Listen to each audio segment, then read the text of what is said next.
sondage, David? Eh ben déjà, c'est un sondage qui a été commandé en décembre 2023, vous l'avez dit, à Ipsos par le parti Les Républicains. L'objectif, c'était de prévoir les conséquences de législatives anticipées et de mesurer si le parti gagnerait à voter une censure du gouvernement. Ce sondage, il n'avait pas vocation à être rendu public et c'est donc l'Obs qui en dévoile aujourd'hui quelques extraits. Alors voilà ce que donnerait cette nouvelle assemblée si l'élection avait eu lieu en décembre. On voit que l'équilibre des forces politiques est totalement différent, avec une grosse progression du Rassemblement national, une perte sèche pour la majorité présidentielle, mais également pour les forces de gauche. Alors, le premier enseignement dans le détail pour les Républicains qui ont donc commandé ce sondage, c'est qu'il limiterait la casse. Il passerait de 62 députés élus en 2022 à une fourchette de 44 à 60 sièges. C'est quand même une perte en nombre d'élus. En revanche, c'est le Rassemblement national qui gagnerait le plus de députés, en passant de 89 députés élus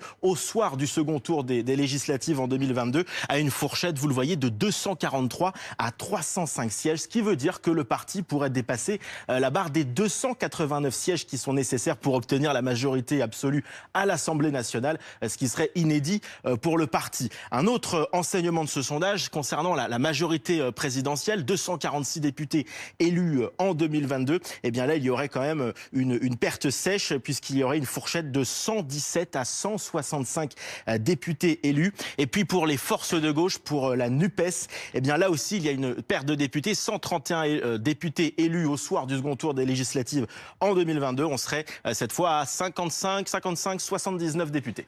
Merci beaucoup, David Hunal.